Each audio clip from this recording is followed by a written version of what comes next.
This conference will now be recorded. Good afternoon, and welcome to our Alaska Collaborative on Health and the Environment teleconference seminar with Dr. Tracy Woodruff. Today, Dr. Woodruff will be discussing exposure to toxic chemicals among pregnant women and children, the role of prevention. My name is Diana DeFazio, and on behalf of Alaska Community Action on Toxics, I'll be facilitating today's call. CHE Alaska is a regional partnership group of the National Collaborative on Health and the Environment. CHE Alaska aims to advance knowledge and effective action to address growing concerns about the links between human health and environmental factors. You can find more information on the following websites: www.akaction.org and www.healthandenvironment.org. And this call will last 1 hour. I sent a link to Dr. Woodruff's presentation slides a few hours ago to everyone who had signed up for the call. So, as I said before, if you haven't done so already, please take a moment to download the presentation, which can also be found by going to our homepage at akaction.org and clicking on the title of today's call, which is on the upper left of the page. And Dr. Woodruff will be giving indications as she goes through her presentation to help you follow along, because this is an audio-only teleconference. It's not an actual webinar. Dr. Woodruff is currently in Alaska for a lecture tour hosted by Alaska Community Action on Toxics, and we're really excited to have her in Alaska to share her expertise with everyone. She'll be speaking tonight at 7 p.m. at the University of Alaska Anchorage Fine Arts Building, room 150, and tomorrow in Juneau, and I'll be giving you more detailed information about these events at the end of the call. We're especially fortunate to have Dr. Woodruff in Alaska to share her expertise at this time, as the Alaska State Legislature considers important legislation to protect children from toxic chemicals. The Toxic Free Children's Act, Senate Bill 151, or SB 151, would protect Alaska's most vulnerable citizens, our children, from harmful chemicals in everyday products. And I'll talk a little more about the bill's status and how you can help after we hear from Dr. Woodruff.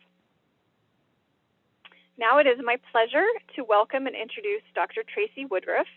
Dr. Woodruff is a professor in the Department of Obstetrics, Gynecology, and Reproductive Sciences and Philip R. Lee Institute for Health Policy Studies at the University of California, San Francisco, and she is director of UCSF's Program on Reproductive Health and the Environment. She has done extensive research and policy development on environmental health issues, with a particular emphasis on early life development. Her research areas include evaluating prenatal exposures to environmental chemicals and related adverse pregnancy outcomes, and characterizing developmental risks. She has authored numerous scientific publications and book chapters. She was previously at the U.S. EPA, where she was a senior scientist and policy advisor in the Office of Policy, and she was author of numerous government documents. She is an associate editor of Environmental Health Perspectives. Welcome, Dr. Woodruff. Would you like to go ahead and begin? We're going to say that. Hello? Hello.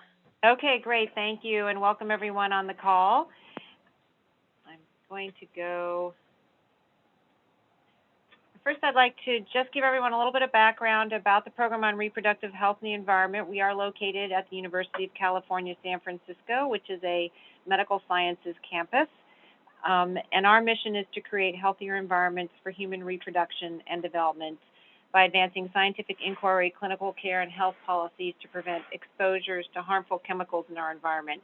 So we have a three-pronged approach to prevention of harmful environmental chemical exposures. We do research on exposures to environmental chemicals, particularly with a focus on exposures that occur during pregnancy and how it may impact pregnancy and development.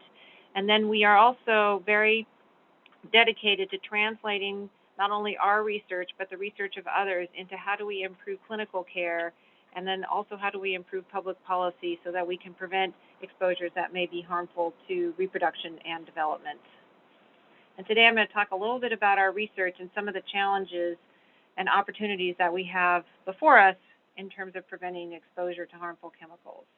So I'm going to go to, I apologize because the slides aren't actually numbered, but I'm on slide number 4 now. I'm going to put my glasses on. So one of our challenges that we have before us, and one of the reasons that there's become a growing interest, particularly among healthcare practitioners, about the role of environment and development, is that we're seeing increases in a number of different chronic conditions among the population, particularly chronic conditions that occur during childhood. And I'm only going to touch on this a little bit briefly, but I like this slide that was from a study that was published in the Journal of the American Medical Association, which is actually from a survey of a sample of the U.S. population. It's a longitudinal survey, and it asks parents about whether they had been told by a healthcare provider if their child had any one of these following conditions, which were obesity, some other physical condition, asthma, or a behavior and learning problem, which could include autism or ADHD. And what this shows is that over time, from the 1980s to 2000, 2006, there's been an increase in these chronic conditions. Now, this comes from one particular survey, but we see this increase in chronic conditions in childhood mirrored in other surveys that are conducted by the government. Essentially, we've seen an increase in obesity. We've seen increases in doubling of asthma from the 80s up till 1996, and even after the government has redone how they measure asthma, it's still been going up slightly, and then an increase in behavior and learning problems, particularly increases in autism and reported attention deficit and hyperactivity disorder. So the increases that we're seeing in these chronic conditions, and we're also have reported increases in conditions among adults, leads us to be concerned that because these changes are occurring over a relatively short time period, that they can't be due to some type of genetic drift or genetic influences, that it must be some type of external causes that are contributing to this growing burden of chronic diseases in the population. And so I'm going to the next slide, which is one factor that we are very focused on, and which is becoming of increasing interest not only among the public but also among the healthcare community, which is the role of industrial chemicals as a potential risk factor and a potential contributor to these chronic conditions. And so this is from some data that we've compiled from the Federal Reserve, data that's collected by the government, which looks at chemical production from the 1950s to 2007. As you can see, there's been a dramatic increase in chemical production in the United States over the last about 50 years. And while I'll be talking a little bit about some of the information we have about these links, the fact that this is going up leads us to be concerned about the potential role of chemicals or industrial chemicals in the increases we're seeing in chronic diseases and the burden in the U.S. So in the next slide, for those of you who work in the field of environmental health, this probably looks very familiar. I think it might have become our mantra. But so industrial chemicals, while we don't have very much information about all of them in terms of understanding their potential to adversely impact health, they do have to be registered before they can be used in U.S. commerce. And U.S. EPA keeps a list of these. There's about 80,000 substances that are registered for use in U.S. commerce. That doesn't mean they are used, but they are registered for use. That's a pretty large number. And we know that several thousand of them are actually used or imported in excess of 1 million pounds, some of them in billions of pounds. So it's a relatively large universe. And there are hundreds of chemicals that are introduced into commerce each year. Going to the next slide, which is number 7, just to give a little bit of background on contextualizing exposures to industrial chemicals. I just say there are many factors that can lead to increasing your risk of good or ill health, and environmental chemicals is just one among other factors that are important in terms of considering how health is being influenced. Certainly what you eat, your nutrition, where you live, your built environment, your life experience, whether it's chronic psychosocial stress or other factors that may impact health or improve your health, and certainly your DNA. All these factors can interact either individually or together to produce increasing positive or negative effects on health. I think the importance about thinking about industrial chemicals is several factors. One, industrial chemicals are relatively less well studied in terms of their potential to influence health. And two, they represent an opportunity for prevention, meaning that if we identify environmental chemical exposures and we find that they can increase the risk of an adverse health outcome, if we stop the exposure, then we have an opportunity to subsequently improve health. So they represent important opportunities for prevention and ultimately improving health if we identify those links. So in the next slide, which is number 8, this just talks about, we know there's lots of different industrial chemicals that are used or registered for use or are used or manufactured in the United States, and they appear in all the different places we come into contact with in our daily lives. So in the air we breathe, the food we eat, the water we drink, in the products we use, for example, personal care products, house cleaning products, the things that are used in our homes, such as building materials, our furniture. All these different items can have different industrial chemicals either in them or used in them or a byproduct in them, and to which we can be exposed during our everyday lives. Would just also point out that for certain segments of the population, and those can experience higher exposures, for example, in the workplace, people can experience higher occupational exposures, which may be an additional burden to what they're already exposed to.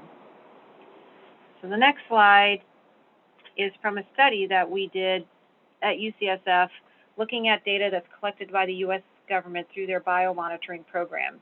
So the U.S. government has a national biomonitoring program. It's part of the National Health and Nutritional Examination Survey, which is a survey to understand the health and well-being of the U.S. population.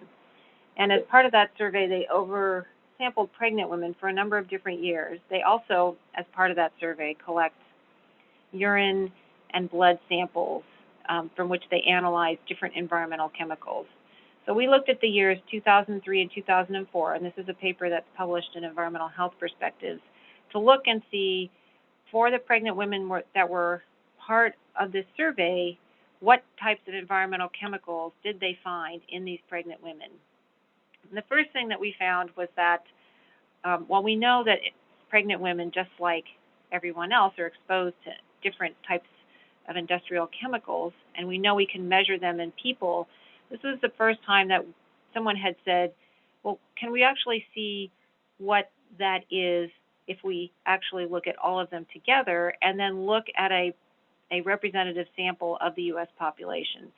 So in this study, we found that there were 43 different chemicals that were measured in 99 to 100% of the pregnant women. So that means essentially that pregnant women in the United States have sort of a baseline of at least 43 different chemicals that they're carrying, which in addition, other chemicals were not measured as prevalently pregnant women may also be exposed to. And I'll talk a little bit about what some of those are. The next slide is also, we know it's not just the pregnant women that is exposed to these environmental chemicals, but we know that they can cross the placenta, and the developing fetus can be carrying this burden of environmental chemicals.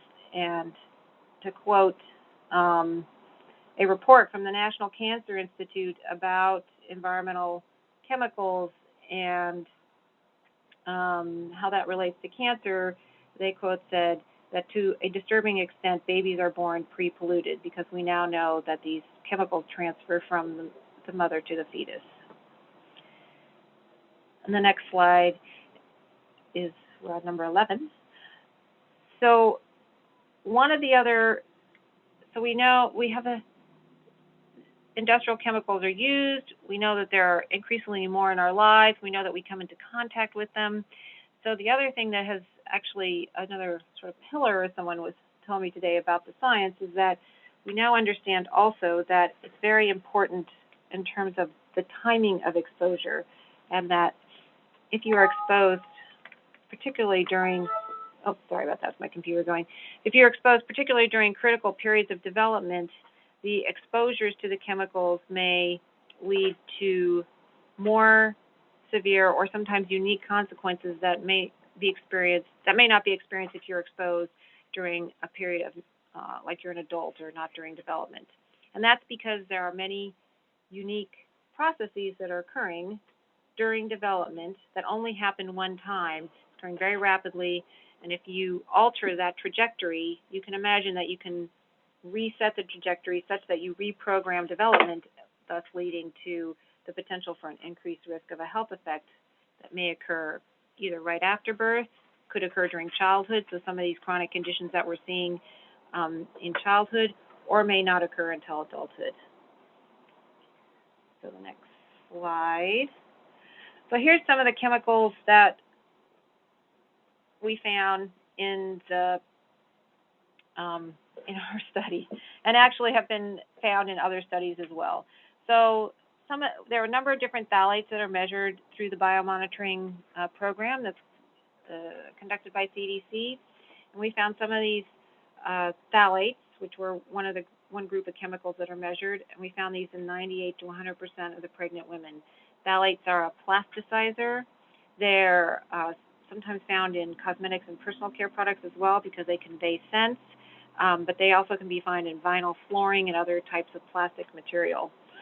Phthalates are, some phthalates, not all of them have been thoroughly investigated, but some of the phthalates are of concern because they may have been shown to adversely impact testosterone levels, which can subsequently lead to adverse effects on male reproductive development. Next slide is another chemical which was found in most of the women. These are perfluorinated chemicals. These are chemicals that are used in stain-resistant fabrics, non-stick, not so much in non-stick cookware, but non-stick type of applications, food packaging, used in carpeting for stain resistance. Some of these, Scotchgard is definitely, that's been phased out. But because these chemicals are persistent, we can continue to find them measured in people. And PFCs are linked to adverse effects on development. So the next slide is about pesticides.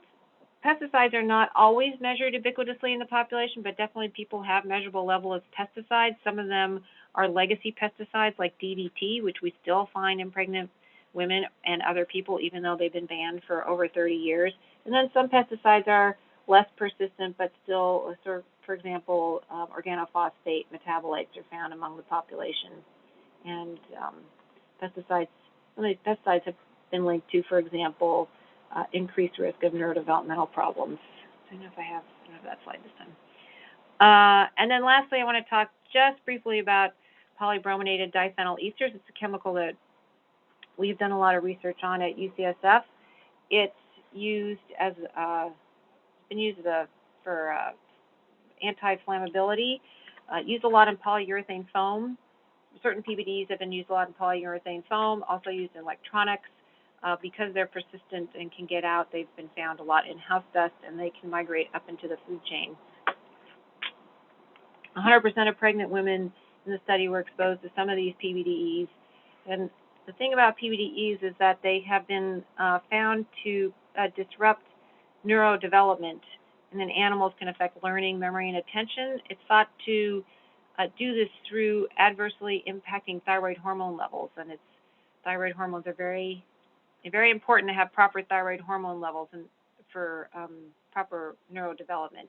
And now we have studies in humans showing that it's associated with decrements in IQ, at similar levels that we've seen for lead. So next slide. So that was a very kind of overview about some of the scientific issues that we have been uncovering related to chemical exposures and development. I'm just going to briefly talk about there's a lot of different chemicals, as I said.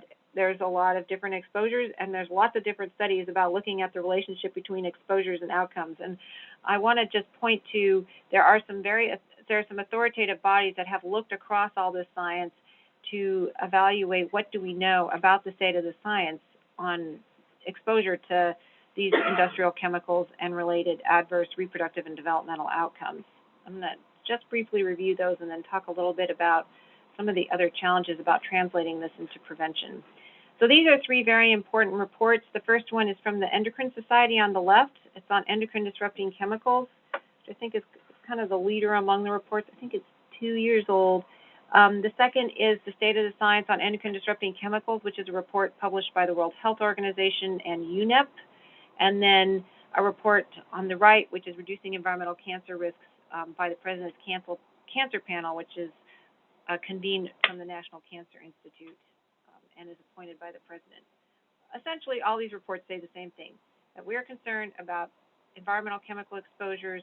The science is relatively robust to link environmental chemical exposure to adverse impacts on reproduction and development.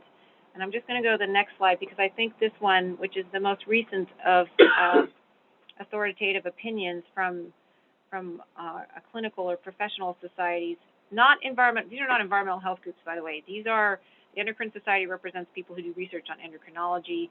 The Cancer Panel is from the National Cancer Institute. The WHO is the World Health Organization, and UNEP. This slide, which is number 17, is a committee opinion from the American College of Obstetricians and Gynecologists and the American Society of Reproductive Medicine. So these are professional societies of clinicians who are obstetricians, gynecologists, and experts on women's health issues. And this committee opinion, I think, is very resonant with the other summaries that are in the other documents, which states that the evidence that links exposure to toxic environmental agents and adverse reproductive and developmental health outcomes is sufficiently robust. So just to emphasize, these are different groups who have been evaluating the science from different perspectives, but yet are coming up with a very similar theme in terms of what the science says about linking the exposures to the outcomes. Also importantly, which I'm going to transition to now, is that the ACOG ASRM committee opinion also calls for timely action to identify and reduce exposure to toxic environmental agents, which I would say is also a resonant theme in the other reports, particularly from the Endocrine Society. The next slide, which is 18, also notes that, and this is actually from, so the committee, the ACOG ASRM committee opinion is a very short document which just provides an overall summary about the science and the next steps that their physicians can take to address these environmental chemical exposures, whether it's for education in the clinic or at a public policy level. This is, though, a figure and a quote from, actually this quote's from the document, but the figure comes from an accompanying white paper, which is a more extensive review of the science on environmental chemical exposures and effects on development and reproduction. And what the committee opinion says is that environmental exposures can have a profound and lasting impact on the health of our patients and future generations.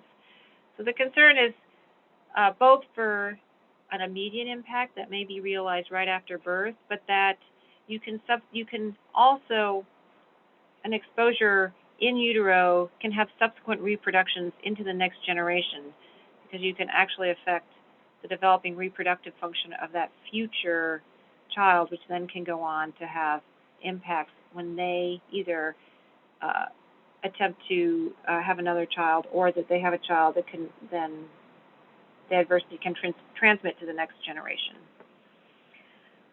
There are two other important items that I wanted to point out about this committee opinion, and this is on slide 19, which is that they noted that all exposures are not created equal, that certain populations may be more adversely impacted to exposures. For example, underserved, this is a quote from the report, underserved and minority populations may be disproportionately impacted.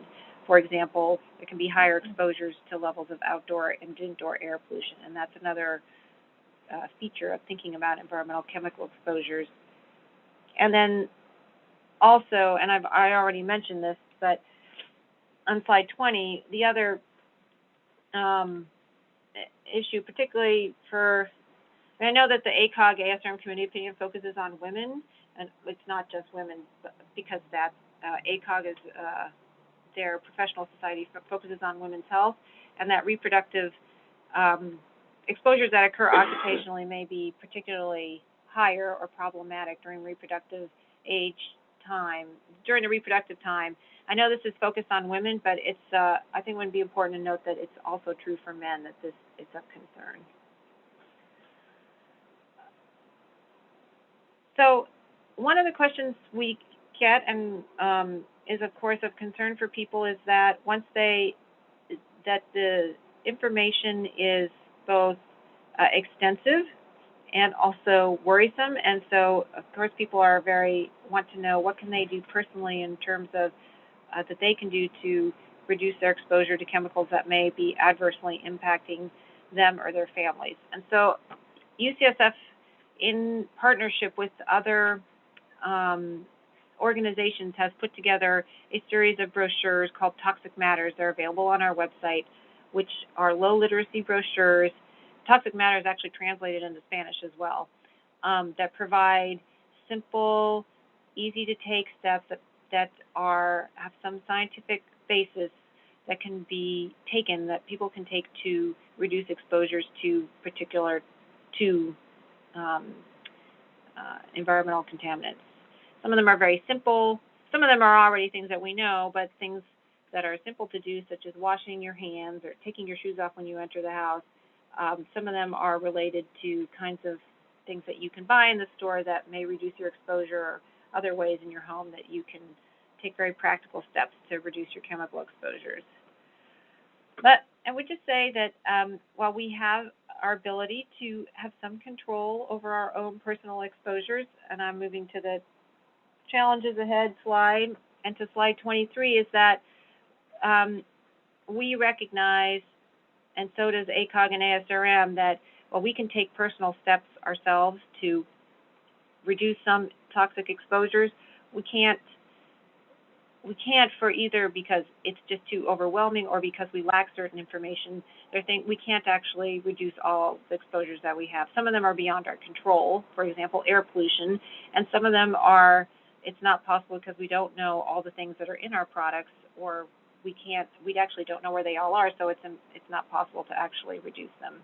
So this is from a project that was done in Washington State with pregnant women. This woman was featured in an ad, I think it was in Roll Call, right, in Washington, D.C., because she had participated, this woman, Molly Gray, had participated in this study to get biomonitored when she was pregnant.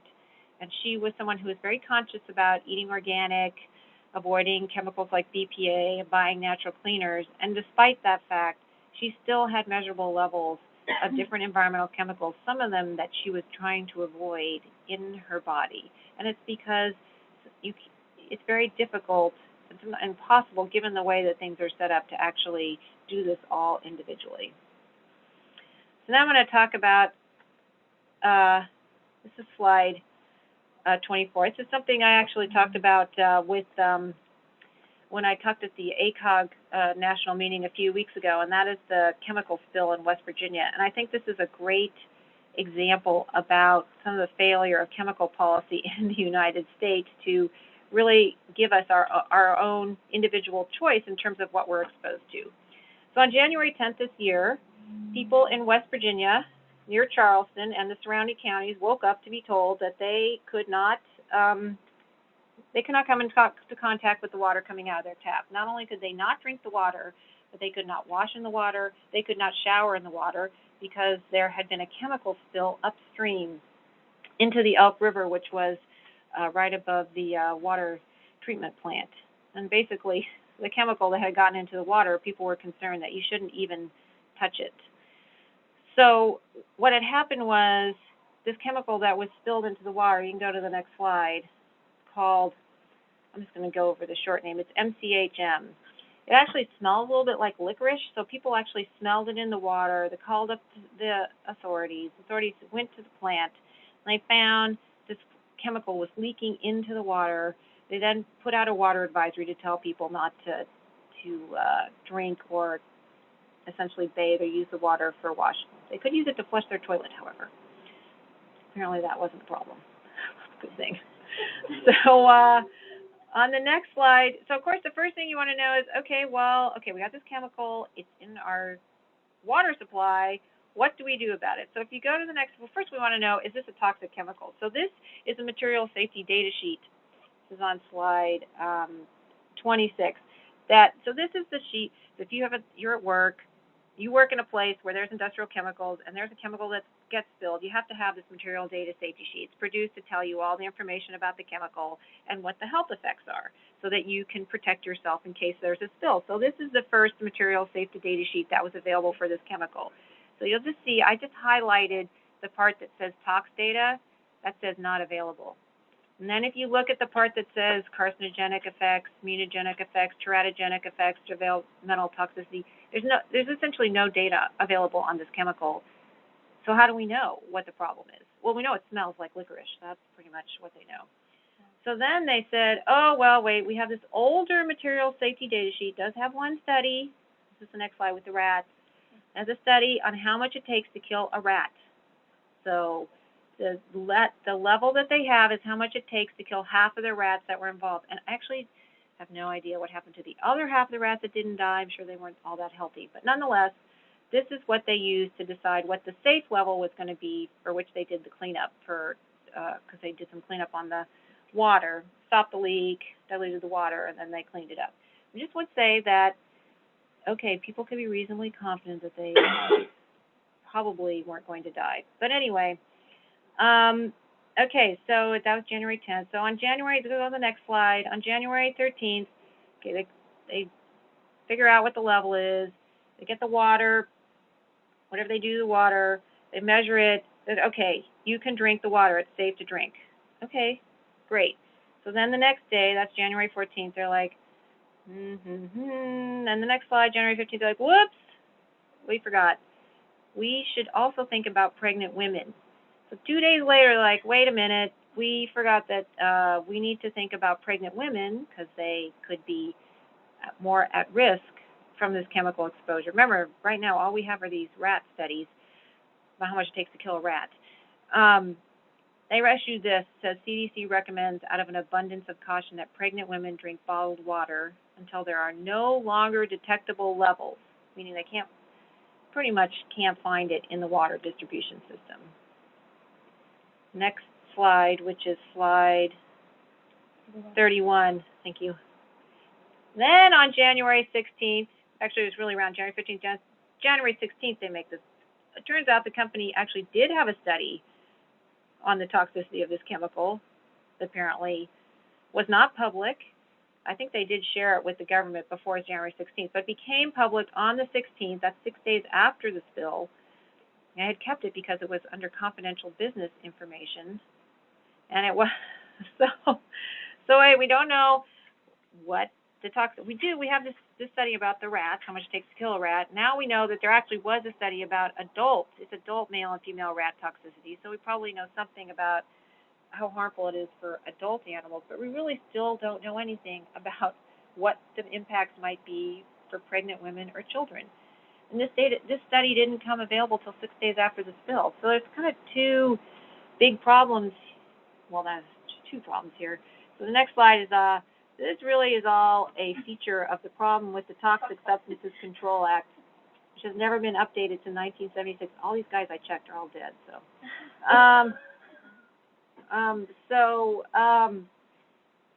One is there's no requirement for testing, so you don't actually have to know the full testing on these chemicals to understand fully whether they might pose not just a risk to the general public, but also for people who might be more susceptible, like pregnant women. And then also, even if you do test it, you got to keep that information unless under confidential business information. So doctors, you can imagine doctors in West Virginia have people who's like, oh my gosh, I have this licorice smelling water and they're telling me not to drink it. What should I do? Maybe I don't feel well, but even doctors have no access to this information in order to advise their patients about what to do. So this is slide, now I'm going to 33. Gosh, that's good. You're keeping up with this. So just to, okay, forget that computer thing. So really under what we have is, remember I said there's 80,000 chemicals. Just to be fair, let's just say there's 3,000 that are really used a lot that we might come into contact with. But still there's only 200 that have been sufficiently tested for health effects so that we have an idea about what risks they might pose. Maybe they're all safe. I don't know. Maybe they're all risky. It's just we don't know. 62,000 of these chemicals essentially are grandfathered in under the old TSCA, meaning that they don't have to be tested unless it's been shown that they're a problem. That's a kind of a weird catch-22. Anyway, that chemical MCHM is one of those 62,000 grandfathered chemicals, so that's why. I mean, they did actually test it, but we didn't know it. And then 700 new chemicals, as I said already, are added every year. So, but I want to say that people think, oh, it's so hard, we have to reform TSCA, but I just would say back in the 70s when TSCA was passed, well, actually, this is the 60s. This is a picture of Frances Kelsey, who worked at FDA. And it used to be that drugs were not tested for safety in the United States. They kind of had to go. There was no requirement for testing of safety or efficacy of drugs before they were used until thalidomide. So Frances Kelsey, thalidomide was a drug that was prescribed to pregnant women, not in the United States, but in Europe, because it was for morning sickness, but turned out to cause very severe limb defects. Frances Kelsey, who was the officer at FDA, actually saw the data, and she stuck it in her desk drawer and said, I don't know, I don't know if we should, we need more information on this. But it was allowed to go onto the market in Europe with very tragic consequences. But because of thalidomide, that led to the passage of the modern Food and Safety Act, which requires that drugs have to be Food and Drug Safety Act, which requires that drugs have to be tested for safety and efficacy prior to entry into the marketplace. And she won a medal from President Kennedy, just showing that bureaucrats are our friends. But there's no requirement for manufactured chemicals to have data on safety before they enter onto the marketplace. Just saying, we did it for pharmaceuticals. It's not inconceivable that you could have the same requirement for industrial chemicals.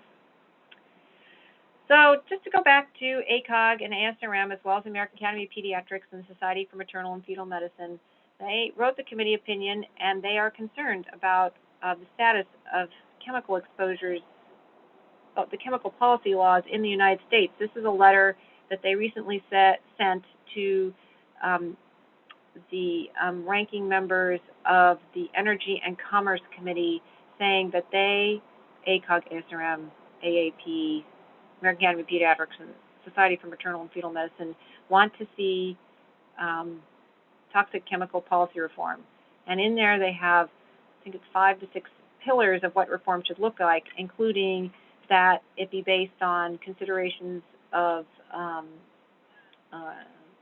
testing and also evaluating potentially harmful effects during pregnancy and during development. And this is a quote from Dr. Jeannie Connery, who is the president of ACOG until next month, that summarizes what ACOG and ASRM are promoting in terms of toxic chemicals, and that is that we must shift the burden of proof from the individual healthcare provider and the consumer to the manufacturers before any chemicals are even released into the environment. And this is from an event that we had in Washington, D.C. with the presidents of ACOG and ASRM to bring that message to Congress.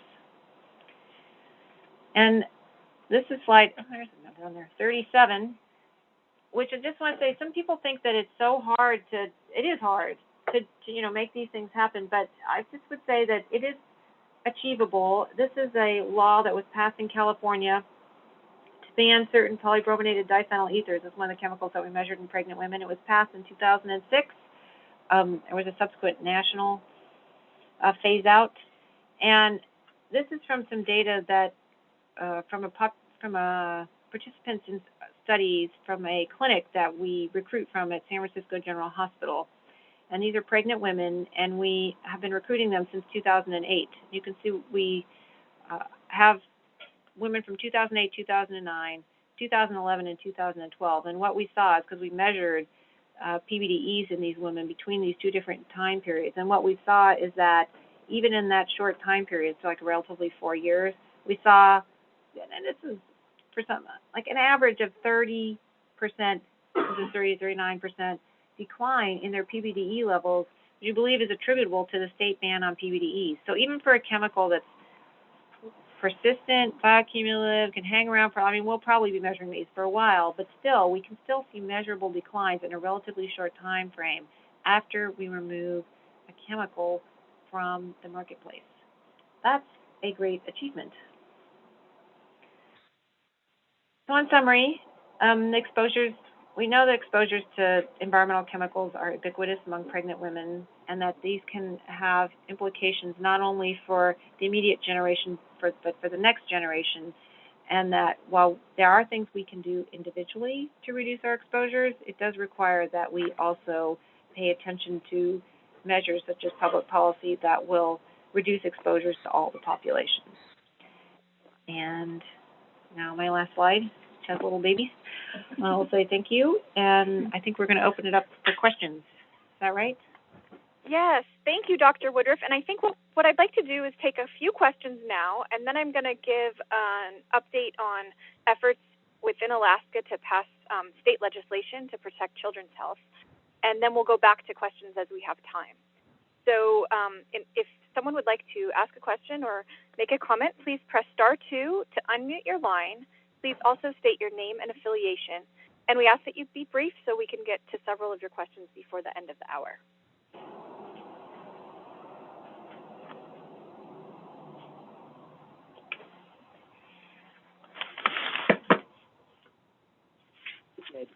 Again, press *2 to unmute your line if you'd like to ask a question. I have a question. This is Dr. Alan Trachtenberg in Maryland. I'm wondering, have you looked at all in particular at the development of ova in female fetuses, since those are all kind of developing and maturing, and they're there from birth, so that would have effects on the second generation. Has anyone looked in particular at those cells? Yes, so Pat Hunt has done, she's at Washington State University. She's done some experiments looking at effects on the ova of developing mice from BPA exposure. Actually, there's a series of, she's done some studies, and she has seen an increased risk on meiotic errors in the ovaries of the fetal mice from maternal exposure. So exposure occurs, the mice are exposed while they're pregnant, and then she's measured effects on the developing ovaries of the baby mice. So in effect, when they grow up, they will then, as you're saying, have either potential problems reproducing or have passed down errors or problems to the next generation. We actually also are doing a research project with her looking at the same issue in humans, though we don't have any results from that study yet. I would say that Russ Hauser, also at Harvard, published a very interesting study looking at, they took discarded eggs from IVF fertility and exposed them to BPA. And it's not quite the same thing because they're not looking at the ova from the fetus. But they also saw effects from BPA on essentially the functionality of the fertilized eggs. But yes, and this is Diana, and I'll just add also that we had a call with Dr. Michael Skinner sometime last year, there's a podcast on our website, and he was talking about this very thing, about the transgenerational effects of chemical exposures. So you might want to check that out as well. Thank you. Thanks. Again, *2 to unmute your line, or if you've already asked a question, please press *2 to mute your line again to reduce background noise. Hi, this is Maya, and I am actually from West Virginia, so I very much appreciated your presentation on West Virginia. I've been on the ground here, and actually the woman and the child that you had in your presentation is one of my very good friends, and she had a baby during the time that the ban had not yet been lifted here in West Virginia. I'm representing two organizations. I am the president of People Concerned About Chemical Safety that focuses on chemical safety and security in fence-line communities, and also West Virginia Free, which is a women's health advocacy organization in West Virginia. And, you did talk about the lack of data that was available on MCHM. And one of the pieces of information that's recently come out is that one of the tests there were multiple chemicals that were actually, it was a mixture that was released into the water. So it was crude NCHM and was also PPH and di-PPH. I can't quite remember what those stand for, but we did notice that the PPH actually the studies that were done did indicate birth defects at high, I think it was at lethal doses to the rats. So that's one of the things that we're interested in following up on. And I'm just wondering if you have specific recommendation of particular tests that could further be done to help make that connection. And then also, you talked about disproportionately impacted communities. Well, the area of West Virginia where this occurred is an area, environmental justice communities that sort of live in the heart of not only storage of toxic chemicals, but also manufacturing of toxic chemicals. So, I mean, there's, we see sort of like, I guess we constantly are wondering about the bioaccumulation of long-term exposure in those particular communities. So I'm wondering if you know of any studies that have been done on that and implications that's potentially had on reproductive and developmental health. Thank you. Yes, that's a great picture. I actually got it from, I think she was in a newspaper article. Is that right? So I credit that's a great picture, and I hope her birth went successfully. Yeah, I didn't really cover all the issues in the West Virginia spill. As you point out, there's also other chemicals that they found that were also released in the spill, and that those had their own set of issues related to what were the toxicity data available on those. I mean, I think that there's a number of different factors about that spill that raise all the issues of concern that are evident with why the Toxic Substances Control Act is inadequate to really deal with the, I mean, that's a very immediate spill issue, but even just generally exposures to environmental chemicals. And I did see your video is very good, right? So you guys did a little video on your website, I think, about the spill, and I just thought it was quite, the whole thing was just quite amazing, really, in terms of just how the whole thing unfolded and how we really don't have very good information about these chemicals, and yet people were coming into contact with it, and they couldn't even take a shower. It just seems like that should be... It's surreal, that's for sure. Right, you can't even you can't even touch the water. I just thought that was just said something about the toxicity of some of these chemicals. Right.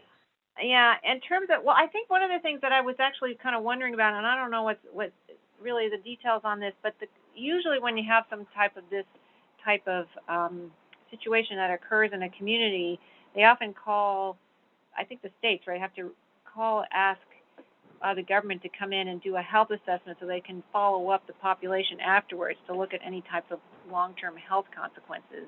And I haven't seen anything about whether that's going on or if that, that seems like that would be one of the things that would be important. But in terms of understanding toxicity about chemicals,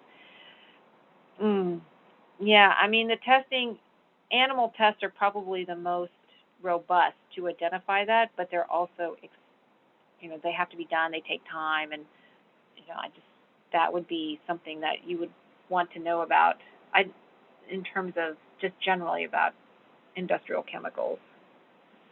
Well, I think this particular incident is sort of helpful in elaborating on sort of like the national issue of TSCA reform and how, yes, actually some of the information that has come out since then does indicate that birth defects have been, are possible as a result of exposure to these chemicals, and that's information that has sort of been kept from the public up until now. As you said, that information was hidden under confidential business information. So, so I do think that it sort of helps lend some merit to the need for better TSCA reform. So I just wanted to say thank you for your presentation, and actually I look forward to following up with you sort of perhaps after this.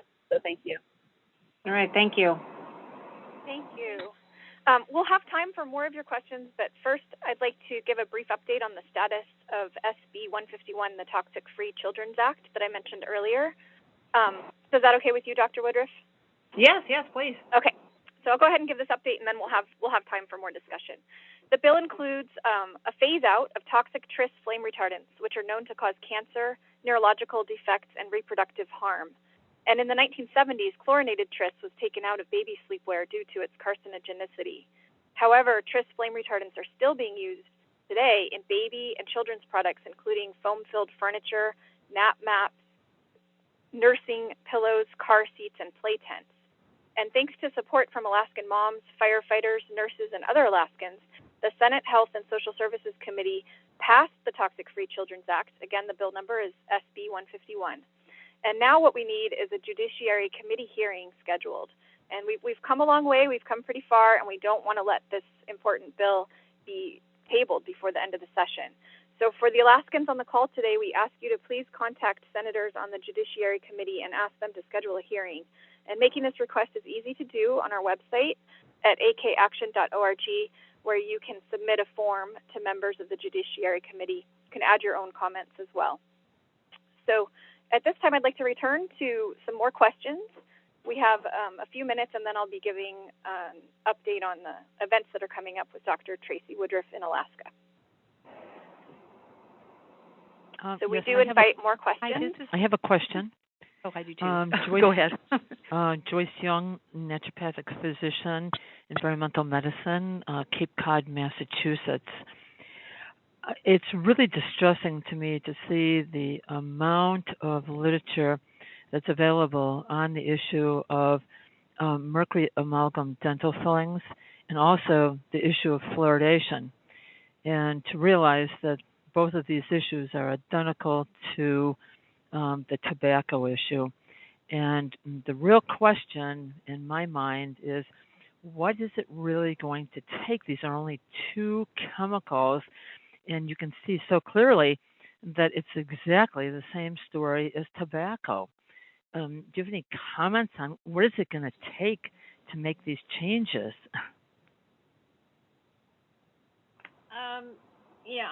I would just say that one of the ways it is challenging because the way at least some of the laws that deal with industrial or environmental chemicals or environmental contaminants are set up to be health-based, and some of them are set up to and to require that EPA do things in a timely fashion. For example, the Clean Air Act requires that EPA evaluate the health effects from the criteria air pollutants like ozone and particulate matter air pollution every 5 years and develop a health-based standard.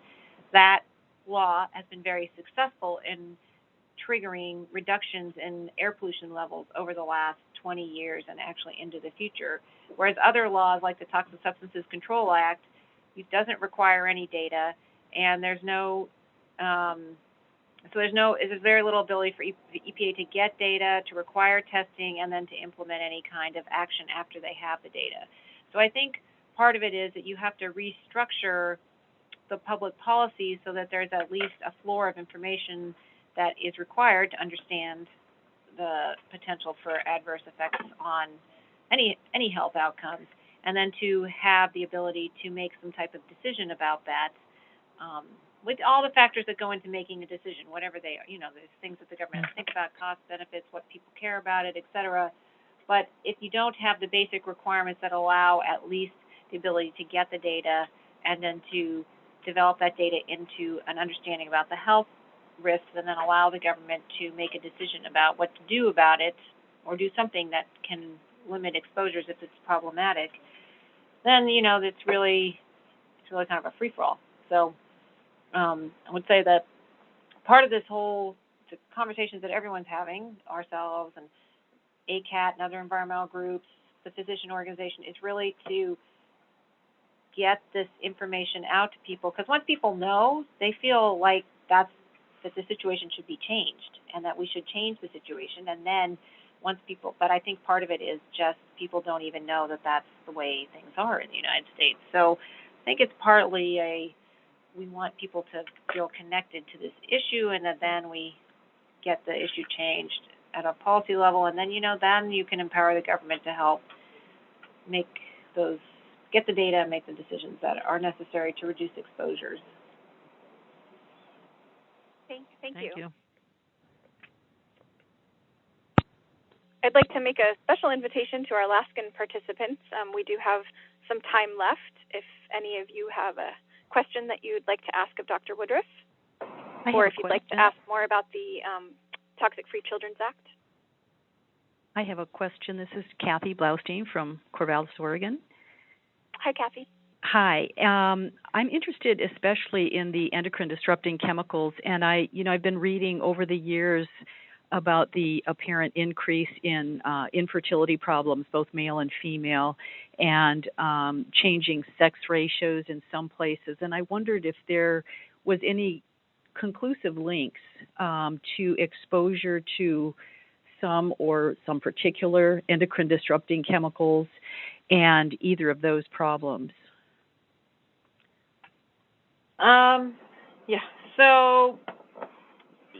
So what we know is there's exposures to some of these chemicals like phthalates, BPA, PBDEs, PCBs, and that those chemicals can interfere with hormone levels. Some of them are from animal studies, not too many human studies on these. So, for example, the phthalates have been shown to disrupt testosterone synthesis. So that means that exposure to phthalates can reduce levels of testosterone. And then we have some link between some of these chemicals have been studied for, like I said, the BPA has been studied like for effects on miscarriage. And then some things we know, well, some of these hormones are important for certain, like you're saying, reproductive fertility issues. So what I would say is that, because actually I talked to a reporter at the New York Times about this, we don't really have good data to say, well, this phthalate exposure is responsible for this proportion of fertility problems in the male population. And I would say that, we probably have the ability to figure that out, but that hasn't been done. But I think it's really, I know this information is, it's very, helps us get a handle on the role of environmental chemicals in terms of overall, not just fertility issues, but chronic health conditions.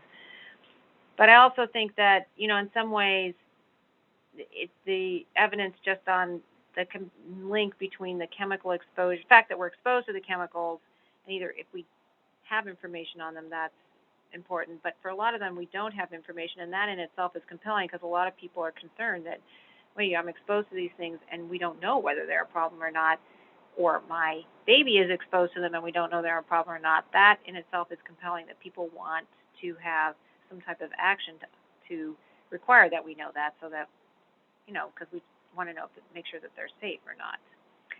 So I would say that we have the kind of pieces along the trail, but no one's knit the whole thing together. But that doesn't mean we don't have a concern about the exposures to the chemicals themselves. Okay, thank you very much. Mm-hmm.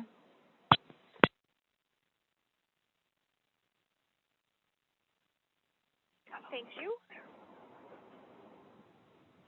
I guess we're just about out of time, so I'll go ahead and make the final announcements. I thought we had time for more questions, but it looks like we're almost out of time. So for all those on the call, you'll be receiving a follow-up email with a link to the recording, as well as more information about how to take action to support policy reform and nationally, and also how to support the Toxic Free Children's Act in Alaska. And Dr. Woodruff will be speaking tonight at 7 p.m. in Anchorage at the UAA Fine Arts Building in room 150. And the title of her talk is Generations at Risk, Toxic Chemicals and Effects on Children, Reproductive Health, and Future Generations. The event is free and open to the public. Tomorrow, she will be in Juneau speaking at the State Capitol Building during lunch from noon to 1 p.m. and at the Goldtown Nickelodeon at 6:30 p.m. Her talk at the Nickelodeon Theater will be followed by a screening of the film Toxic Hot Seat. So you can visit our website at akaction.org for further event details, or you can call 907-222-7714. Is there any other additional event updates that we would like to announce on this call? There's another free film showing of about the BP oil spill that will be at UAA in the Student Union on Thursday evening at 6:30. Okay, great. Thanks, Heather. Did you have any concluding remarks, Dr. Woodruff, that you'd like to make? Well, thank you for inviting me. It's been great to come to Alaska and see what's going on here. It's been very illuminating, and I really appreciate people taking the time to participate in the call. Yeah, we really appreciate your visit to Alaska and all of the people that called in today to hear Dr. Woodruff speak. Thank you for participating in our calls. Our next call will be on Wednesday, April 30th at our usual time, which is 9 a.m. Alaska time. And the topic is acid mine drainage with Kendra Zamzow of the Center for Science and Public Participation.